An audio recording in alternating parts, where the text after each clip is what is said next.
Assalamualaikum warahmatullahi wabarakatuh. Perkenalkan, nama saya Deza Aziza dari program studi S1 Kebidanan di Institut Medika Dr. Gigi Suherman. Saya akan memenuhi salah satu tugas dari mata kuliah pengantar praktik kebidanan mengenai baby blues.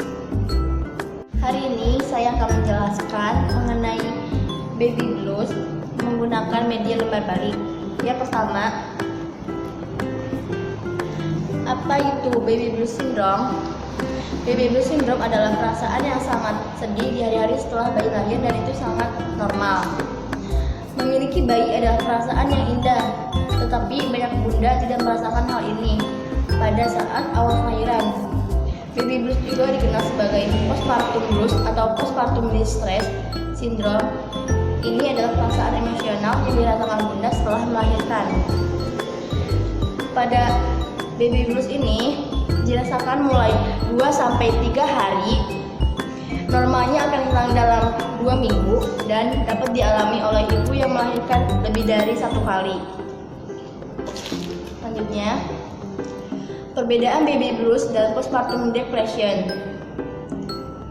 Pada baby blues berlangsung beberapa hari atau beberapa minggu, dan gejalanya antara lain perubahan mood yang tiba-tiba, kekhawatiran, sedih, mudah marah, dan juga mudah menangis.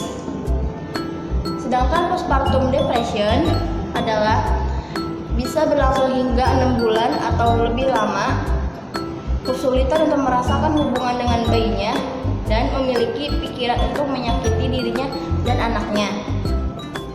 Apakah setiap bunda merasakan hal ini? Tidak, tapi sebagian besar bunda akan merasakan ini. Kondisi ini masih dianggap normal karena sekitar 70-80% ibu pasca melahirkan memiliki perubahan mood ini. Selanjutnya, ada beberapa hal ibu yang rentan mengalami baby syndrome. Salah satunya persalinan pertama, terus ibu yang melahirkan bayi kembar, ibu memiliki masalah kesehatan tertentu, ibu mengalami kesulitan dalam menyusui bayi, dan kurangnya dukungan dari pasangan atau anggota keluarga lainnya. Selanjutnya ada tanda-tanda baby blues syndrome. Yang pertama ada merasa sedih atau menangis tanpa alasan yang jelas. Yang kedua ada tidak sabaran dan lebih mudah tersinggung atau marah. Yang ketiga ada mudah merasa khawatir terhadap hal-hal kecil. Yang keempat, merasa lelah dan tak bertenaga. Yang kelima ada tidak nafsu makan. Yang keenam ada sulit untuk tidur. Dan yang terakhir ada konsentrasi menurun.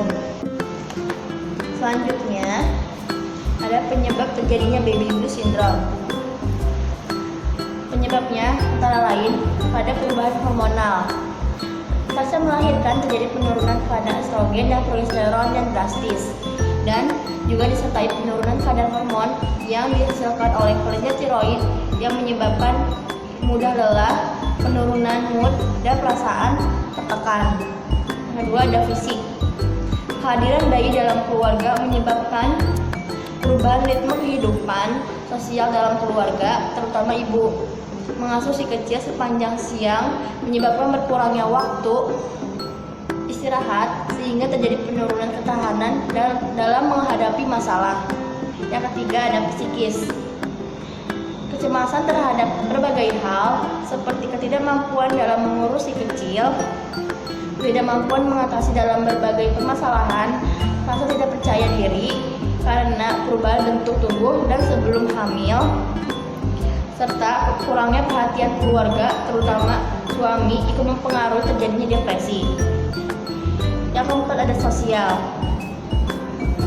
Perubahan gaya hidup dengan peran sebagai ibu baru butuh adaptasi, rasa keterikatan yang sangat pada si kecil dan rasa dijauhi oleh lingkungan juga berperan dalam depresi. Selanjutnya, bisakah ayah mengalami baby blues? Bisa, karena baby blues merupakan perasaan tertekan, sedih, bahkan depresi. Tapi studi menyebut 10% ayah mengalami depresi pasca melahirkan dalam tahun pertama setelah kelahiran anak.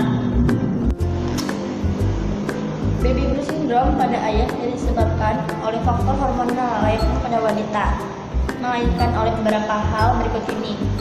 Yang pertama, kurang tidur. Yang kedua, takut dengan tanggung jawab baru. Yang ketiga, masalah finansial. Yang keempat, waktu cuti sangat sebentar. Yang kelima, kurang diperhatikan. Bagaimana cara menangani baby blues syndrome pada ayah? Baby blues harus segera diatasi karena jika dibiarkan bisa memicu masalah yang lebih serius. Untuk menangani permasalahan ini, langkah pertama yang bisa kamu lakukan adalah mengutarakan semua keresahan yang kamu rasakan pada istri. Ingat, permasalahanmu ini sudah menjadi masalah keluarga yang juga bisa berdampak ke pasangan dan bayinya. Jika setelah beberapa waktu kondisi ini tidak kunjung membaik, sebaiknya segera temui dokter. Selanjutnya, ada dampak baby blues syndrome. Dampak pada ibu antara lain menyalahkan kehamilannya, sering menangis, mudah tersinggung, sering terganggu dalam waktu istirahat atau insomnia berat, hilang percaya diri mengurus bayi, merasa takut dirinya tidak bisa memberikan ASI, bahkan takut apabila bayinya meninggal, muncul kecemasan terus-menerus ketika bayi menangis, muncul perasaan malas untuk mengurus bayi, mengisolasi diri dari lingkungan masyarakat, dan frustasi hingga berupaya untuk bunuh diri. Dampak kepada anak akan mengakibatkan perilaku yang kurang baik, perkembangan kognitif yang terganggu, sulit bersosialisasi, dan masalah emosional. Dampak pada suami, keharmonisan pada ibu yang mengalami baby blues syndrome biasanya akan terganggu ketika suami belum mengetahui apa yang sedang dialami oleh istrinya. Suami cenderung akan menganggap si ibu tidak becus mengurus anaknya. Bahkan dalam melakukan hubungan suami istri, biasanya mereka merasa takut seperti takut mengganggu bayinya. Selanjutnya, bagaimana cara mengatasi baby blues? Yang pertama, jangan bebani diri. Maksudnya, jangan paksakan diri Anda untuk mengerjakan segalanya sendiri. Kerjakanlah apa yang sanggup Anda kerjakan. Yang kedua, ada tidur yang cukup. Pastikan waktu tidur anak tercukupi dengan baik. Manfaatkan waktu tidur si kecil untuk Anda tidur. Yang ketiga, olahraga rutin dan makan makanan yang berkualitas. Untuk membantu mengatasi baby blues yang dialami, Anda disarankan untuk berolahraga secara rutin. Olahraga tidak hanya dapat mengalihkan perhatian dan kekhawatiran yang Anda rasakan, tapi juga membantu meningkatkan mood dan kualitas tidur. Yang keempat, berbagi cerita. Anda dianjurkan untuk bersosialisasi dengan ibu baru agar dapat bertukar cerita mengenai perasaan yang Anda alami. Sekian materi mengenai baby blues yang saya jelaskan. Kurang lebihnya mohon dimaafkan. Semoga bermanfaat. Terima kasih. Wassalamualaikum warahmatullahi wabarakatuh.